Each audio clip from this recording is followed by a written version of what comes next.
Bueno, buenos días para todos, compañeros. Este realmente es una de las situaciones más trascendentales que han pasado en la actualidad de la medicina, y para ustedes, pues, no van a dejar de tener muchas pandemias a través de su carrera como médicos, y pues lo digo desde ahora de estudiantes hasta el final de sus días si quieren culminar siendo como tal, como profesionales de la salud, y tener en cuenta que todos los días vamos a estar expuestos a muchos riesgos biológicos. Hoy nos tocó el COVID, todavía no sabemos qué venga hacia el futuro.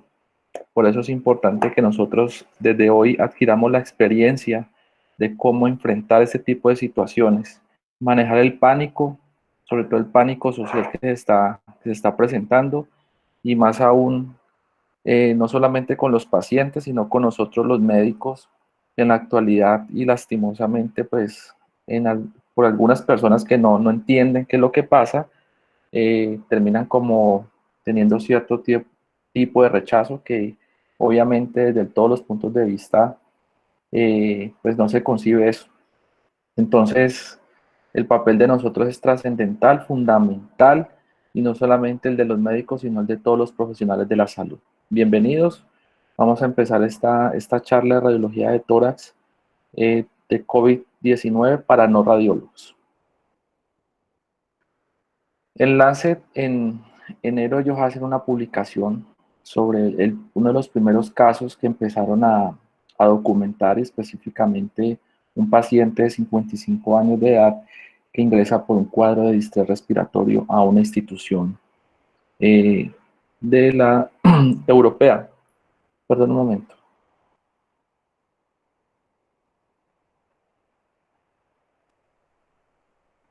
¿Están viendo la pantalla allí, Miguel? Sí, doctor. Ok. Entonces, resulta que con el caso de este paciente, perdón un momentico que se me bloqueó la pantalla.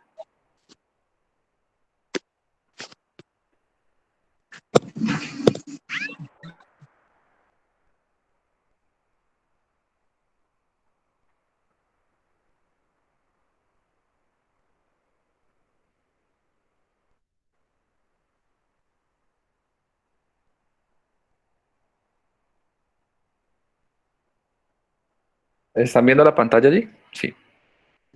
Sí. Ok. Resulta que este paciente, al llegar a esa institución, él refiere que lleva 6 a 7 días de síntomas respiratorios asociados a fiebre, fatiga, tos y aumento de su frecuencia respiratoria, traducido en una dificultad respiratoria. El paciente ingresa con un síndrome de distrés respiratorio, con sus siglas SRA, donde le documentan fiebre. Al documentarle fiebre y todos estos síntomas respiratorios, realizan una radiografía inicial donde documentan que existe un proceso neumónico con tendencia a la consolidación. Dado el cuadro clínico del paciente, ellos inician manejo médico con metilprednisolona endovenoso 80 miligramos cada 12 horas, y le adicionan manejo antibiótico como oxifloxacino, pensando en que esa infección respiratoria estaba siendo causada por gérmenes atípicos, aparte del soporte respiratorio. Recuerden que es un paciente que no tenía ningún antecedente clínico de importancia, 55 años de edad. Pero dentro de la valoración que le hacen, este paciente presenta además algo muy importante y muy relevante. Es un paciente que viaja constantemente a China, es un paciente que estuvo visitando la ciudad de Wuhan inmediatamente cuando es revalorado. Por eso la historia clínica es muy importante, y nosotros debemos de asociar todo el cuadro clínico del paciente, incluyendo dónde ha estado, cuáles han sido las visitas del paciente, y eso aplica para todo tipo de enfermedad infecciosa tropical, no solamente para el COVID, sino para todas las enfermedades. Ustedes deben de tener en cuenta que la historia clínica es el pilar fundamental del diagnóstico, y si nosotros no realizamos una muy buena historia clínica, no vamos a tener un buen porcentaje, una alta probabilidad de acertar con un diagnóstico. Cuando se dan cuenta que este paciente viaja a Wuhan, le hacen obviamente la prueba para COVID, sale positiva, e inmediatamente inician manejo con lopinavir y ritonavir en tabletas e interferón alfa inhalado.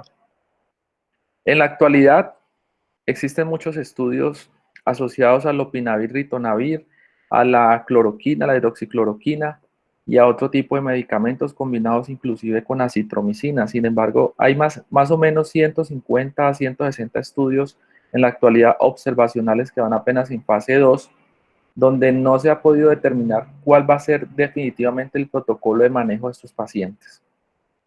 En el transcurso de historia natural de la enfermedad de este paciente, vemos que hacia el día 12 de síntomas, el paciente presenta un cuadro de shock séptico caracterizado por hipotensión, aumenta la frecuencia respiratoria, el paciente está hipotérmico, taquicárdico, en malas condiciones generales.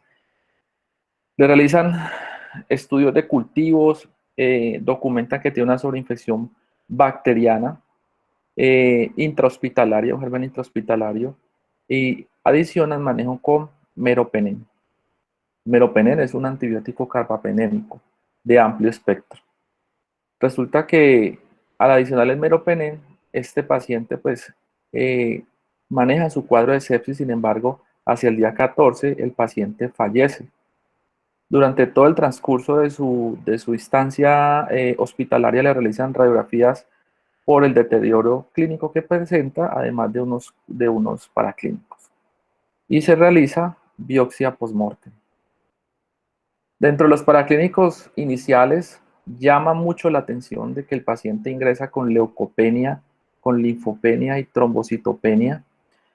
Y este perfil de hemograma es muy similar al que tenemos nosotros aquí en Colombia, que es básicamente asociado a dengue como una de las primeras posibilidades. Existen otras enfermedades virales.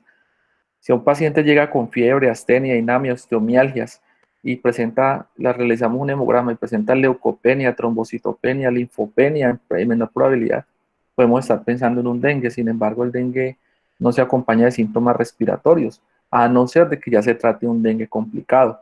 En el transcurso de su evolución persiste la leucopenia, la trombocitopenia, la linfopenia, y además de eso vemos que las transaminasas presentan elevación. Asimismo, hay cambios en cuanto a la evolución de sus paraclínicos de bioquímica sanguínea. Hay unos cambios no muy significativos. Sin embargo, los marcadores de reactante de fase aguda, procalcitonina e interleuquina 6, persisten elevados durante toda la instancia de este paciente.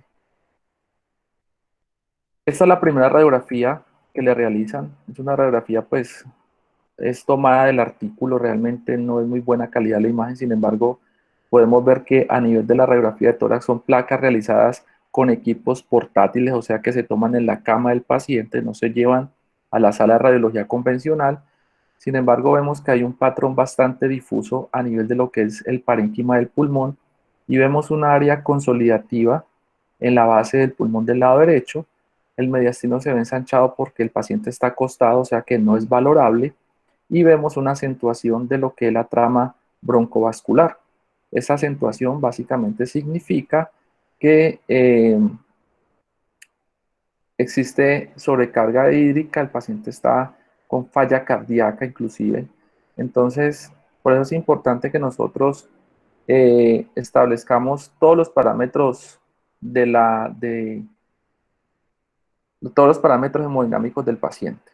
Quienes se dedican a la parte de cuidado intensivo entienden a lo que yo me estoy refiriendo en este momento. En la siguiente placa de control vemos que ya se ve un patrón más difuso a nivel de lo que es el intersticio del pulmón. Vemos más acentuación de la trama broncovascular. El parénquima pulmonar se ve más difuso. Sin embargo, el área consolidativa que se observó en la placa inicial 2 días antes ha desaparecido prácticamente, y se ve más difuso la distribución a nivel peribronquial. Ya en una placa de control, 2 días antes del fallecimiento, vemos que existe tendencia a la consolidación a nivel de lo que es el campo del pulmón del lado derecho. Vemos un patrón más difuso. Sin embargo, al lado izquierdo también hay otros cambios. Los ángulos costodiafragmáticos permanecen libres y pues sin documentar derrame pleural. En la biopsia postmortem, en su placa, muestra la membrana alveolar, alveolocapilar, donde se observan múltiples presencias de polimorfonucleares, lo mismo a nivel del miocardio, y a nivel del hepatocito, donde se documenta falla multisistémica desde el punto de vista patológico, secundario a proceso infeccioso y, pues, como tal, falla multisistémica. En el New England se hace otro reporte. En Seattle se realiza un estudio. Ellos documentan y cogen los pacientes que se les complican. De estos 24 pacientes, es una N poco significativa estadísticamente, pero para los datos que nos aporta, sí tiene significancia en cuanto a lo que es el reporte. Y vemos que la media de edad de los pacientes de estos 24 es de 64 años de edad, con edades comprendidas entre los 23 a 97 años. A mí la edad de los 97 años, pues obviamente una persona que tenga más de 60, 70 años tiene mayor factor de riesgo. Esto cae por su propio peso, pero que tengamos pacientes complicados de 23 años o por debajo de 60 años significa que no deben, muchas veces no está coexistiendo ningún factor de riesgo, simplemente está demostrando que es una infección bastante severa, como lo hemos visto en los reportes que ha pasado, por ejemplo, en el país. Y pues pido excusas por el ejemplo que voy a dar, pero el colega que murió hace 4 semanas tenía 33 años, el que murió en Bogotá, no tenía ningún factor de riesgo y tuvo una infección severa con COVID que lo llevó a la muerte. También pacientes con índices de masa corporal bastante altos, por ejemplo, ellos tuvieron un promedio de 33, o sea, una obesidad bastante marcada. Los pacientes que más tuvieron complicaciones fueron los diabéticos, 14 de 24. Esto nos está significando de que los pacientes diabéticos tienen mayor probabilidad y eso no es una mentira. Paciente diabético en nuestro medio se complica con cualquier tipo de infección si no es manejada y si no es identificada a tiempo. Todos presentaron la mayoría síntomas respiratorios y la frecuencia respiratoria en la mayoría fue mayor a 20, o sea que estos pacientes tienen una disnea y esa disnea en el grupo grande es una disnea muy progresiva, no es una disnea súbita. Sin embargo, se han reportado casos asociados a tromboembolismo pulmonar y COVID. Entonces, allí tenemos que jugar con parámetros clínicos, determinar cuál es el riesgo de realmente se trate de un tromboembolismo pulmonar o realmente se trate de un COVID.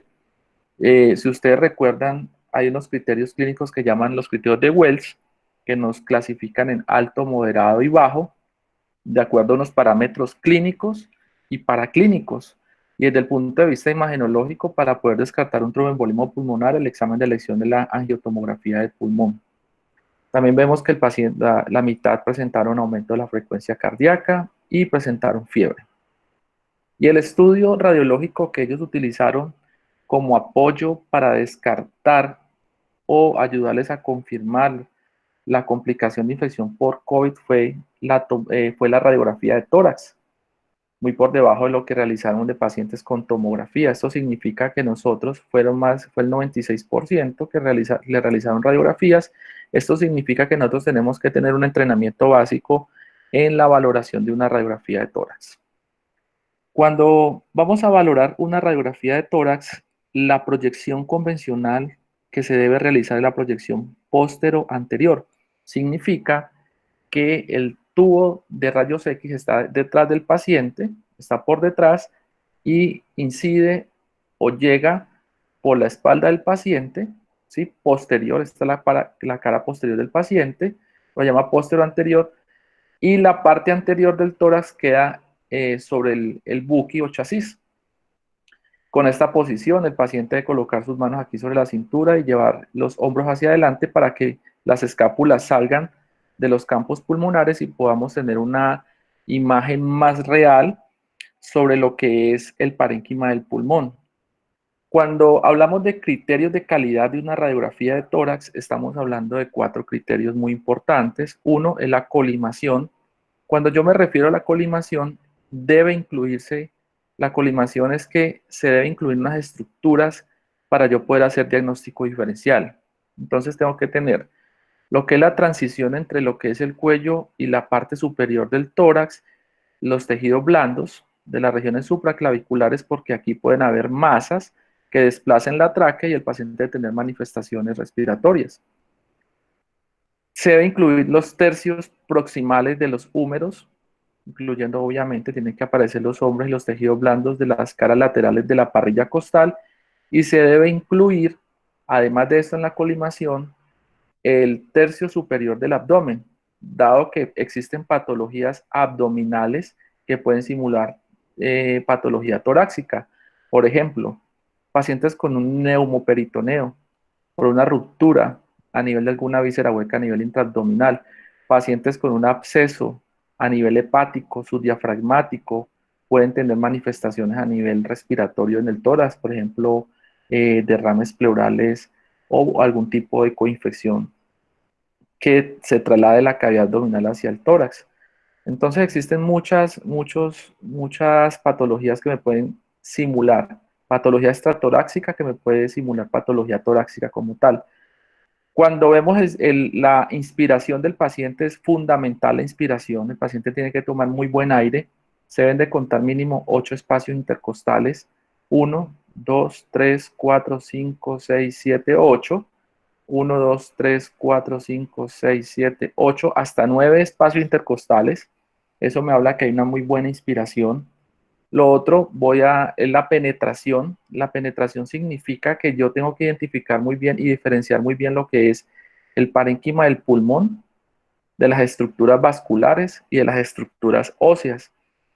¿Por qué? Porque es que en la radiografía de tórax vamos a ver unas densidades básicas que son las densidades del aire, las densidades del calcio que me las está dando los huesos, las densidades del agua que me las está dando lo que es las estructuras vasculares y también las densidades que me dan los tejidos blandos. Y si el paciente además de eso tiene algún tipo de dispositivo médico, pues la densidad del metal. En esta radiografía estoy denotando lo que es la anatomía radiológica normal en una placa de tórax. La anatomía no cambia, doctores. La anatomía es igualita en el in vivo y en la imagenología. Simplemente que nosotros la estamos viendo en dimensiones bidimensionales, tridimensionales o en cualquier tipo de dimensión. Aquí lo estamos viendo desde un punto de vista bidimensional, donde estamos viendo dentro del otro criterio de calidad es el centrado, tiene que haber una equidistancia entre las articulaciones esternoclaviculares, ¿sí? Lo otro es que cuando vamos a hablar de medidas, las medidas del botón aórtico, esta información que les estoy dando es adicional, no pero es importante que la tengan en cuenta cuando ustedes valoran una radiografía de tórax.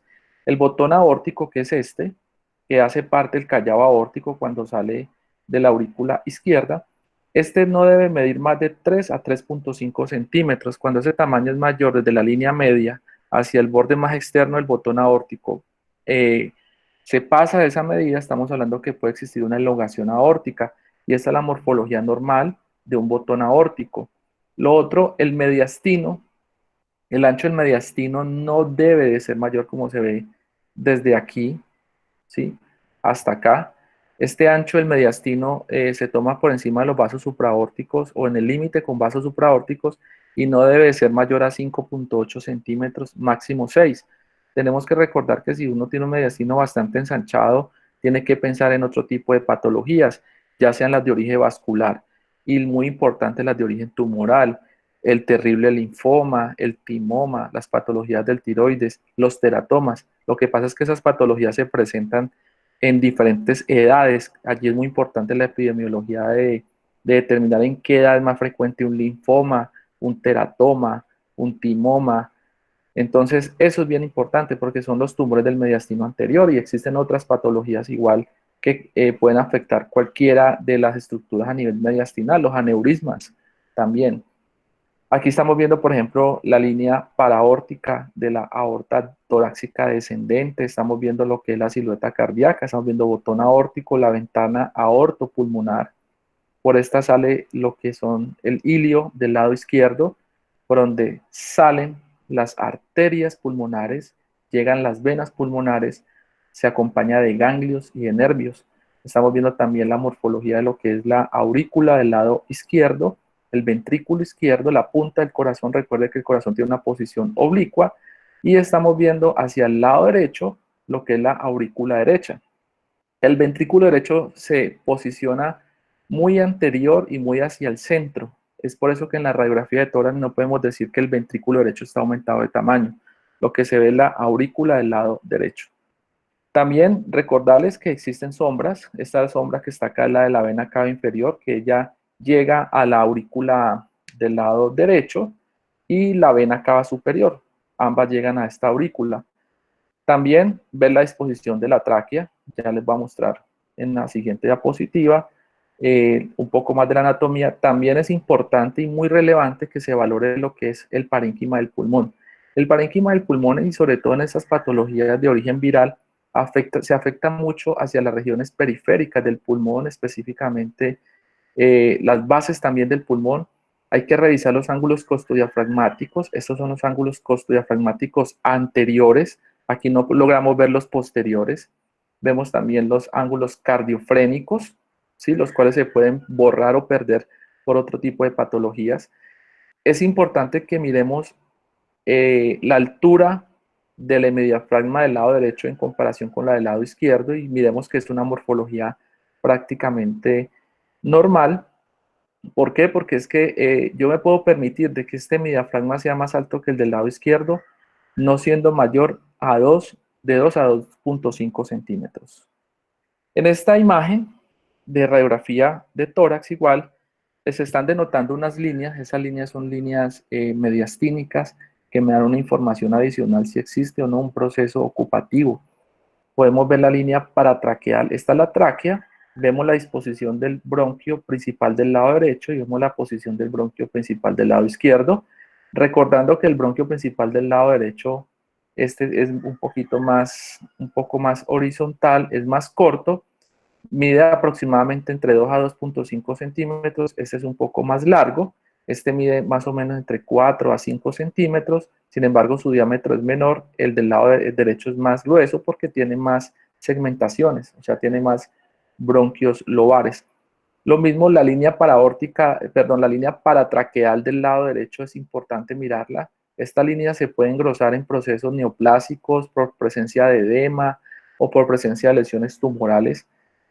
También revisar muy bien lo que es la línea del receso ácido esofágico, que es muy propensa a la presencia de lesiones de tipo neoplásico tumoral, específicamente linfomas o lesiones metastásicas. La línea paravertebral, que casi nunca se ve, pero cuando se ve engrosada, pensemos en lesiones tumorales del mediastino posterior. La línea paraórtica, que ya se les había mostrado anteriormente, el botón aórtico, la ventana aortopulmonar, en la aurícula izquierda, ventrículo izquierdo, la aurícula del lado derecho, y aquí estamos viendo los vasos interlobares. Importante que ustedes no confundan el ilio del lado derecho con procesos infecciosos consolidativos. El ilio del lado derecho siempre va a estar más bajo que el del lado izquierdo, aproximadamente 1 a 1.5 centímetros.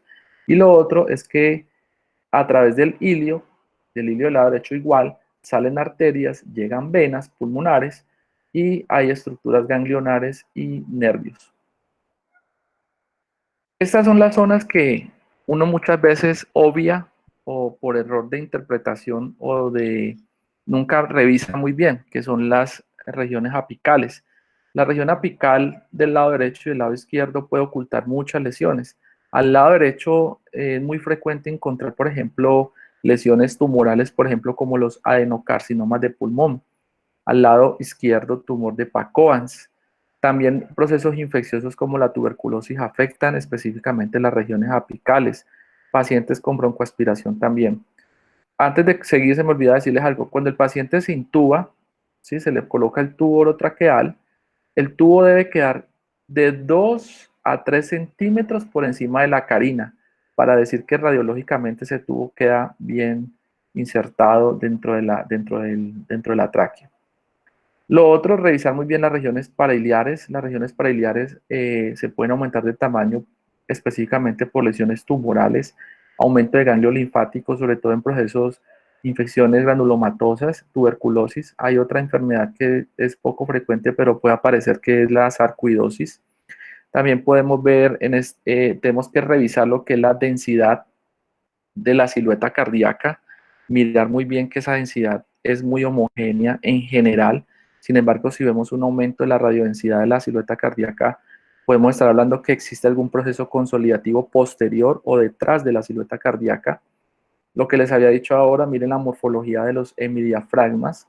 Siempre el derecho va a estar un poco más elevado que el izquierdo, no mayor a 2 a 2.5 centímetros. Mira las regiones subdiafragmáticas, ángulos costofrénicos y cardiofrénicos.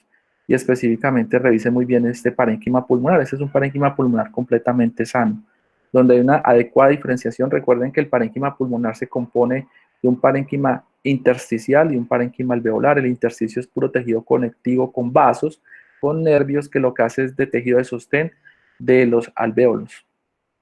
La proyección lateral, bien importante, la proyección lateral que me interesa revisar, la región retroesternal, el diámetro máximo de la región retroesternal es de 2 a 2.5 centímetros, se aumenta en procesos enfisematosos, como por ejemplo enfermedad pulmonar obstructiva crónica, pacientes con bronquitis crónica, en asmáticos, se puede deprimir por alteraciones morfológicas del esternón, el tórax, tenemos el tórax en quilla cuando tenemos malformaciones a nivel del esternón, el tórax, el carinatum, ¿sí?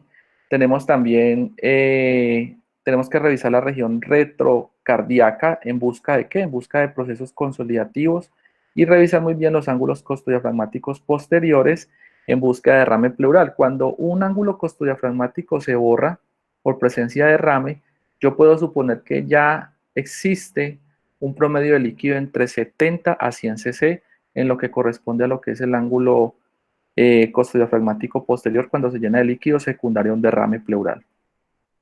Lo mismo, esta línea prácticamente me está mostrando que debo revisar el espacio retroesternal, retrocardíaco y retroesternal. Bien importante revisar esos bordes, allí existen muchas estructuras vasculares. También es importante que miren la columna, que miren las cisuras, que miren los ilios, porque la proyección lateral siempre debe acompañar a la proyección posterior anterior.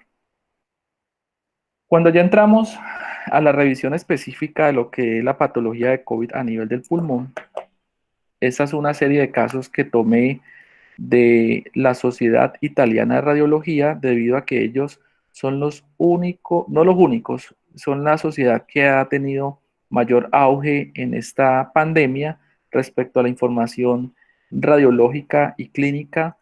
Pues ustedes ya saben que Italia es uno de los países que más ha tenido infectados por COVID, ha tenido muy alta mortalidad. Cuando yo reviso y cuando comparo la radiografía normal con la radiografía patológica en los pacientes con infección por COVID, puedo ver cambios bastante significativos que si yo me los grabo, me los aprendo de memoria y los identifico y obviamente los correlaciono con el cuadro clínico del paciente, pues obviamente vamos a tener una mayor probabilidad de diagnóstico.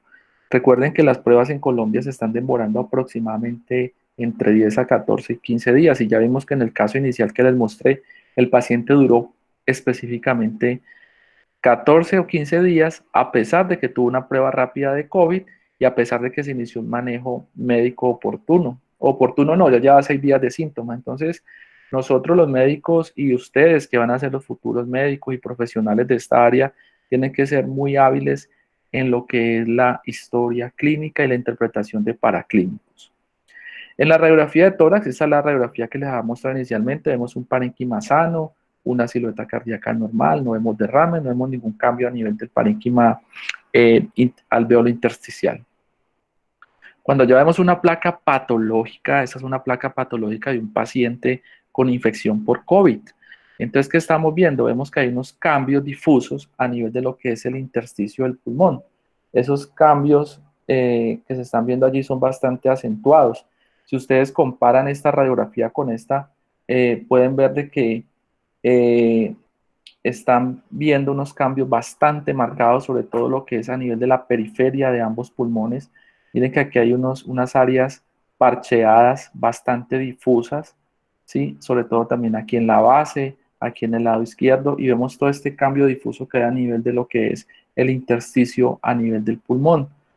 Estos cambios intersticiales suponen de que existe un proceso inflamatorio a nivel se llama neumonitis intersticial, Y resulta que esto, dentro de lo que es la interpretación radiológica, se puede complementar con otro estudio que es la tomografía de tórax para ver cuál es el compromiso.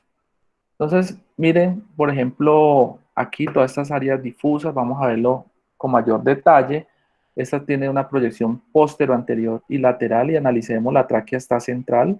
La tráquea siempre va a tener una ligera desviación hacia la derecha. Vemos el bronquio fuente del lado derecho, el bronquio fuente del lado izquierdo, los troncos y los bronquios principales. Vemos los cambios a nivel del intersticio, el engrosamiento que existe a nivel iliar, pero no vemos derrame, vemos que los ángulos costodiafragmáticos están libres. Revisamos la periferia y vemos estos cambios, estos patrones radiológicos que corresponden a un patrón que se llama patrón en vidrio esmerilado o vidrio ilustrado. Es todo esto que estamos viendo aquí a nivel de la periferia. Y el compromiso es bilateral, o sea que hay cambios difusos a nivel del parénquima del pulmón, bilaterales. Este es un paciente que tiene infección por COVID. Mire que en la región retroexterna, retrocardíaca, perdóneme, se ven unos cambios muy difusos a nivel de lo que es el parénquima del pulmón. Por eso es importante la radiografía lateral y estamos viendo que los ángulos costodiafragmáticos están libres. Este es otro caso, es un paciente que llega sintomático, sin embargo le hacen su radiografía inicial, el paciente no tiene ningún cambio. El paciente obviamente evoluciona hacia la mejoría. Los cambios radiológicos a nivel de la placa de tórax, algunos autores están hablando de que entre el cuarto a décimo día pueden haber cambios. Sin embargo, la mayoría en un promedio entre el tercero a octavo día después de los síntomas ya tienen síntomas. Diferente, por ejemplo, como vemos en esta imagen, vemos un patrón parcheado bastante difuso, predominio del campo pulmonar del lado derecho. Es un patrón sano. Radiológicamente podemos decir que 1, 2, 3, 4, 5, 6, 7, le faltó un poco de inspiración, sin embargo es un parénquima que se puede valorar. Vemos un índice cardiotorácico normal. Diferente a este, 1, 2, 3, 4, 5, 6, vemos que hay disminución en el volumen del pulmón, o sea, existe una disminución en la capacidad de inspiración del paciente. Vemos una acentuación y unos cambios difusos a nivel del parénquima del pulmón. Ya vemos estos cambios difusos, eso es color como para que detallen los cambios a nivel de lo que es del parénquima del pulmón. Es un patrón algodonoso bastante difuso, asociado a la clínica del paciente y asociado a una prueba rápida salió positivo para COVID. Entonces la radiografía de tórax es uno de los métodos que nos puede ayudar a descartar o aumentar la probabilidad de una infección por COVID. El otro método que se está utilizando es la tomografía de tórax. La tomografía de tórax, computada de tórax, anteriormente se le llamaba axial, el TAC, tomografía axial computada, pero se le quitó el axial porque ya yo puedo ver no solamente axial, puedo ver coronal, puedo ver sagital, puedo ver de una manera tridimensional, ¿sí? O hasta en 4D una imagen radiológica de cualquier tipo de paciente. En esta tomografía de tórax, este sí es un corte axial, estamos viendo lo que es el bronquio principal del lado derecho, estamos viendo parte de lo que es el bronquio principal del lado izquierdo, vemos que este paciente tiene una sonda nasogástrica en su interior. Como eso es una ventana de pulmón, que me permite solamente valorar estructuras pulmonares, pero puedo observar muy tenuemente lo que es la arteria, la pulmonar, una arteria pulmonar del lado derecho y la arteria pulmonar del lado izquierdo, que ella descansa o va siempre en relación con el bronquio puente principal del lado izquierdo. Aquí estamos viendo lo que es la aorta torácica ascendente y la descendente. Pero quiero que miren, este patrón es un patrón de tipo consolidativo, o sea, este paciente tiene una neumonía consolidativa, las neumonías consolidan casi todas y hay presencia de broncograma aéreo en su interior, es un patrón consolidativo. Entonces, este patrón consolidativo nos hace referencia a que existe mayor probabilidad de que sea una infección por neumonía bacteriana que por COVID. El resto del parénquima del pulmón se ve normal, así es que se debe ver todo el parénquima. Todo esto se tiene que ver así oscuro, hipodenso, le llamamos en tomografía. Pero resulta que existe esta ocupación, este proceso consolidativo que nos habla de neumonía bacteriana. Diferente a ver esto, esta es otra tomografía de tórax, donde estamos viendo estos cambios, estas áreas parcheadas bastante difusas, distribuidas de manera periférica y bilateral y a nivel subpleural, que corresponden a un patrón que se llama patrón en vidrio de lustrado. Cuando yo ya veo esto en tomografía, estos engrosamientos a nivel subpleural y sobre todo este patrón radiológico en patrón en vidrio ilustrado, puedo tener una alta sospecha de que se trate de una infección por COVID. Ya el resto del parénquima y el intersticio del pulmón se ve sin alteraciones. Este es un paciente que llegó sintomático, sin embargo la radiografía de tórax no muestra los cambios tan difusos del parénquima. Vemos un botón aórtico bastante elongado, una línea paraórtica bastante desviada, un índice cardiotorácico que se me olvidó decirles ahora, no debe ser mayor a 0.5 centímetros. Este índice cardiotorácico pues nos habla que este paciente probablemente con esta aorta tan elongada es un paciente que es hipertenso y tiene un aumento del diámetro de las estructuras vasculares por hipertensión crónica. Estamos viendo que aquí hay una imagen radiolúcida bastante marcada, pero es una imagen compuesta por la posición de los bronquios. Hay una acentuación de la trama broncovascular y hay un área de engrosamiento a nivel de la base del pulmón del lado izquierdo. Cuando se revisa la proyección lateral, sí se ve un área fibroatelectásica de la base del pulmón del lado izquierdo, unos cambios difusos. Sin embargo, vemos que los ángulos costodiafragmáticos están libres. El paciente empeora desde el punto de vista clínico, con fiebre, con dificultad respiratoria y deciden 3 días después de esta radiografía hacerle una tomografía ya que esta no era concluyente. Esto se ve así bastante ensanchado porque el paciente está rotado, entonces las estructuras del mediastino se superponen y pueden dar falsos positivos, por ejemplo, para decir que es una masa, pero no es una masa, es la superposición del tronco brachiocefálico venoso del lado derecho. Cuando le hacen la tomografía, pues se encuentra este patrón radiológico, este patrón en vidrio ilustrado, bilateral. Lo hicieron con medio de contraste, estamos viendo cómo atraviesa pues este vaso, ¿sí? A nivel de lo que es el parénquima del pulmón, vemos estos cambios difusos a nivel de todo el campo pulmonar, tanto del lado izquierdo como del lado derecho. Aquí medio podemos ver lo que es el callado aórtico, estamos viendo lo que es la llegada a la vena cava superior. Vemos aquí el esófago, vemos aquí la tráquea, los cuerpos vertebrales y vemos todos estos cambios tan difusos a nivel del parénquima del pulmón. Seguimos bajando, vemos aquí la carina, esófago, aorta descendente, aorta ascendente, tronco de la pulmonar, pulmonar del lado izquierdo, del lado derecho, vena cava superior. Y vemos los cambios difusos a nivel de lo que es el parénquima del pulmón. Paciente positivo para COVID fallece 3 días después. Aquí vemos en una reconstrucción sagital el compromiso multilobar del patrón en vidrio ilustrado en el paciente que les acabo de hablar. Esta estructura que se ve acá es la cisura y esto que estamos viendo acá es el corazón.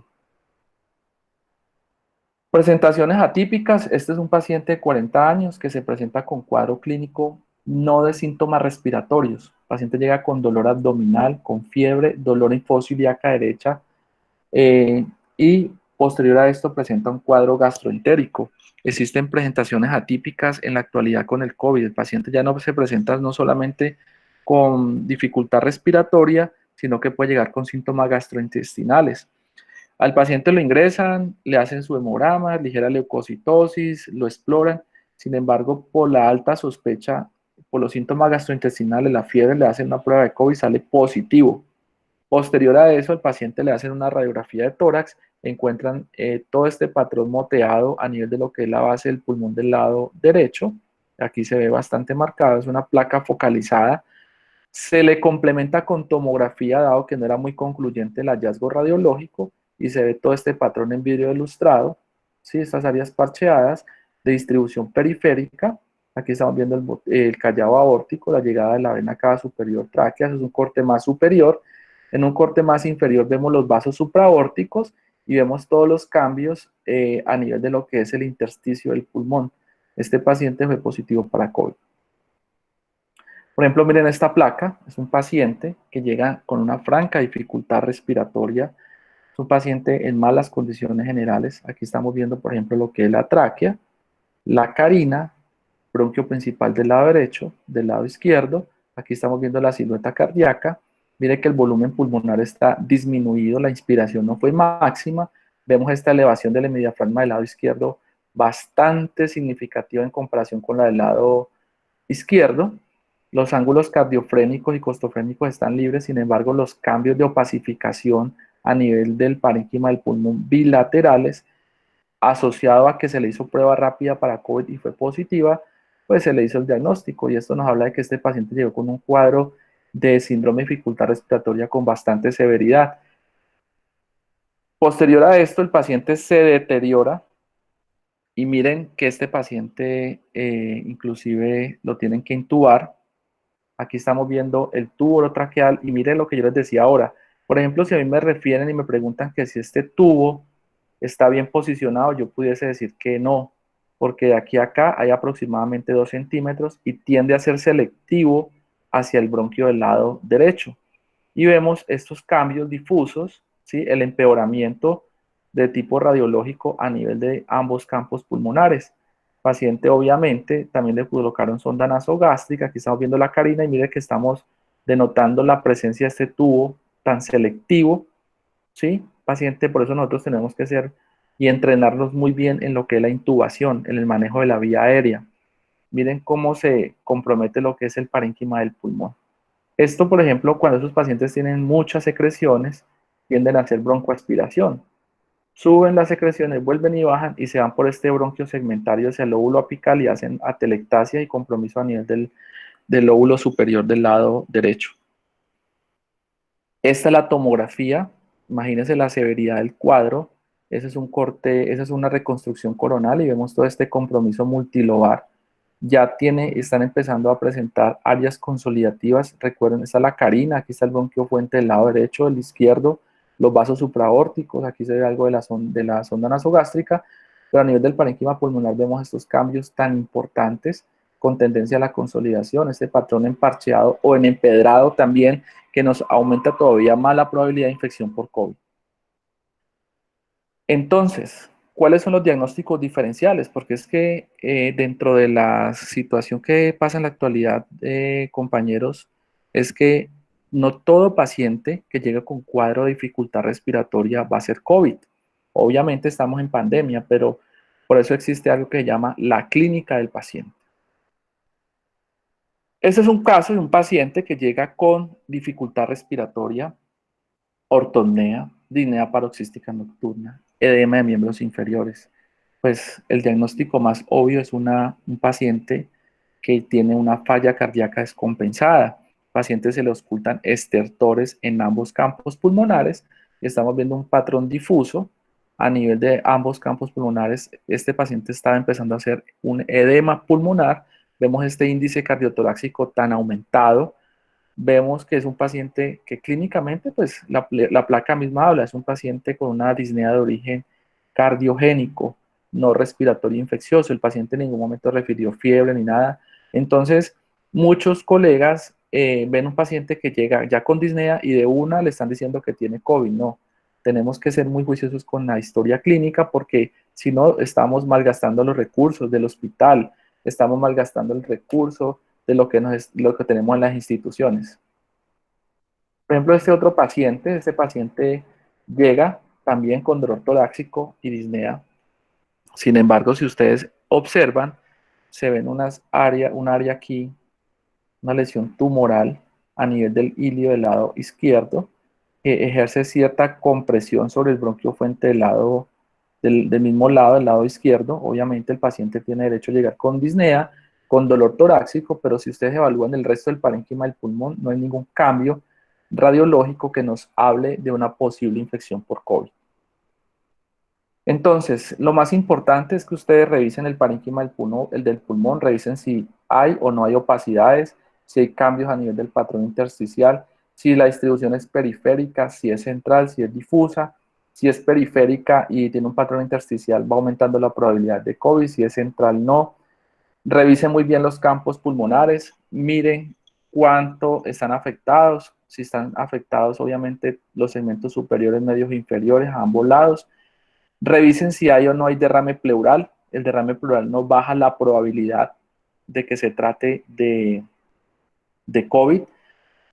lo mismo cuando existen alta probabilidad de cáncer del pulmón o cuando, por ejemplo, como el caso que les mostré que había cardiomegalia y edema de pulmón, y ya tomar la decisión si es una afectación compatible con COVID, sí o no, de acuerdo a los hallazgos radiológicos. Bueno, no sé si hay preguntas. Gracias, doctor. ¿Alguien tiene alguna pregunta? Puede abrir el micrófono y hacerla en este momento o escribirla en el chat. Perdón, Miguel. Quiero mostrarles, es que aquí se me saltaron unas imágenes, ¿sí? ¿Están viendo la pantalla? Sí. Bueno, por ejemplo, este caso, de los diagnósticos diferenciales tenemos también los derrames pleurales. Este es un paciente que tiene una opacificación a nivel del emitor del lado izquierdo compatible con un derrame pleural. Por eso la radiografía de tórax es un método muy bueno para hacer diagnóstico diferencial o descartar otra patología que me simule una infección por COVID. Si ustedes ven, está completamente opacificado, esto es un derrame pleural. Y las otras infecciones que no se nos pueden olvidar de tipo viral son, por ejemplo, en este caso, un paciente que sí, igual, este caso sí, si a mí me llega con fiebre, con dificultad respiratoria y estos cambios radiológicos, yo pensaría en un COVID, pero resulta que le hicieron prueba de COVID, fue negativa, le tomaron muestras para influenza, salió positivo. Entonces la influenza es otro diagnóstico diferencial en las placas radiológicas de pacientes con infección por COVID. También es importante que recuerden que pacientes con HIV positivo pueden sobreinfectarse con el Pneumocystis jirovecii y puede dar un patrón radiológico similar a este que estamos observando acá, inclusive al que les mostré inicialmente, como este. ¿Ok? Edema pulmonar, neumonitis intersticial, o sea, las patologías que afectan el intersticio. Listo. Ok. Ahorita sí. Listo. ¿Alguien tiene alguna pregunta, alguna duda, inquietud, sugerencia que quiera realizar? Yo, profe, quería hacer una pregunta. Sí, claro, con mucho gusto.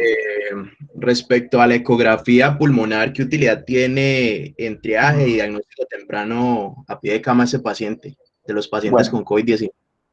es muy buena pregunta. Yo no hablé de la ecografía porque nosotros desde el punto de vista radiológico y todo lo que se ha hecho en cuanto a consenso de utilización de ecografía pulmonar, la ecografía pulmonar, cuando yo ya hablo de ecografía, tenemos que pensar en lo siguiente. La ecografía, para poder aumentar su sensibilidad y su especificidad, depende de quién la realice, o sea que es operador dependiente, ¿sí?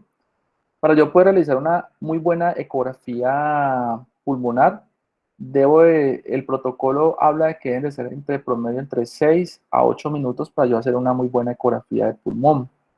Lo otro es que la ecografía pulmonar solamente me permite valorar lo que es la periferia del pulmón. O sea, me permite ver si existe algún tipo de lesión a nivel de la periferia. O sea, me permite ver si hay lesiones solamente en la periferia, pero la impedancia que tiene el ultrasonido para llegar hasta la profundidad del pulmón es limitada. Entonces, la ecografía es de una muy buena herramienta en manos de personas que tengan experiencia realizándola. ¿Ya? ¿Por qué? Porque pues obviamente la decisión, la identificación de unos signos ecográficos a nivel del paciente con sospecha de COVID tienen que ser bastante cercanos y en últimas el paciente va a terminar con la realización de una radiografía de tórax o una tomografía. Es más, para el operador es mucho más riesgoso quedarse 6 a 8 minutos cerca a un paciente que tiene una probable infección por COVID, porque recuerden que existen los aerosoles de ese paciente, pueden pasar más de 2 metros y te pueden coinfectar. Entonces, la ecografía es de una muy buena herramienta, pero en personas que tengan experiencia realizándola, identificando los signos ecográficos. Algunas instituciones por estar a la vanguardia dicen, no, nosotros hacemos triaje, pero créanme, y se lo digo con todo el respeto y es que no es la panacea como tal como lo han querido vender. Es muy útil para los médicos de la unidad de cuidado intensivo, pero desde el punto de vista, inclusive si tú hablas con muchos colegas ellos dicen que no hacen ecografía pulmonar a no ser de que el paciente tenga clínica y se identifique muy bien esos signos radiológicos en manos de expertos. ¿Respondí a la pregunta, compañero? Sí, señor, muchas gracias. Ok. Listo, doctor. Por acá colocan en el chat, ¿cada cuántos días recomendaría seguimiento radiográfico en paciente sospechoso si la clínica lo amerita hacer seguimiento? Ya. Mira que la radiografía de tórax no se hace de seguimiento o de rutina. Por ejemplo, yo siempre le explico a los colegas, nosotros en la actualidad en la Unidad Central del Valle del Cauca en Tuluá estamos haciendo unas capacitaciones para los médicos de las diferentes instituciones de salud cercanas a la universidad, ¿sí? Y la pregunta que siempre, esa es una de las preguntas que me hacen, ¿no? ¿Está recomendado hacer control radiológico? Entonces la pregunta es, yo solamente le hago control, la respuesta, perdón, es, yo solo le hago control radiológico al paciente que presente un deterioro en su estado clínico. Yo no le hago control a un paciente que está clínicamente estable. ¿Por qué? Porque cuando yo hago controles radiológicos y si el paciente está clínicamente estable, ha mejorado, no tiene ningún síntoma de severidad, pues, y si le hago una radiografía y todavía están los cambios radiológicos secundarios a la infección por COVID a nivel del parénquima pulmonar, me voy a confundir más. Entonces, solamente se hace control en el paciente que tenga un deterioro en su estado clínico, solamente en esos. O paso a la siguiente fase, que es la tomografía, cuando la radiografía de tórax no es concluyente y la clínica y la sospecha es alta de infección por COVID.